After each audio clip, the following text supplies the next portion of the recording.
জমি থেকে কিছু মিষ্টি কুমড়ার ফুল এনে বউকে বললাম বড়া তৈরি করো। শুরু হয়ে গেল বাটাবাটি।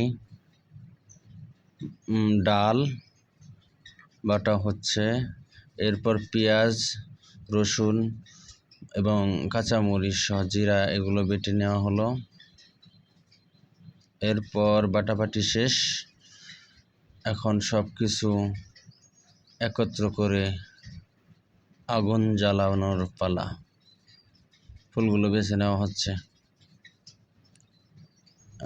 সুন্দর করে। ফুলগুলো সুন্দর করে বাছা হয়ে গেছে, এখন ধুয়ে নেওয়ার পালা। ধুয়ে নেওয়া হচ্ছে। চুলাতে আগুন দেওয়া হয়ে গেছে, কড়াইতে তেল দেওয়া হয়েছে। এখন সব কিছু মিক্সার করে এগুলোর বড়া ভেজে নিতে হবে।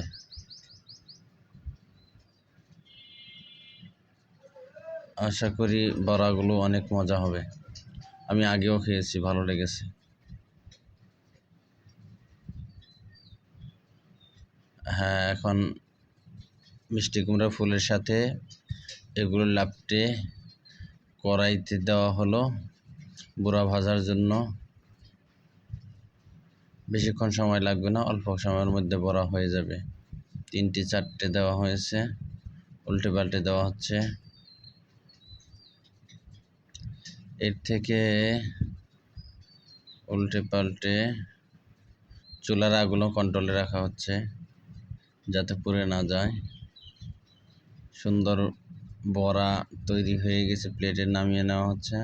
এখন নামানো শেষ পর্যায়ে একটা ভেঙে দেখি কেমন লাগে। সেই সুন্দর হয়েছে, খেতে অনেক টেস্ট।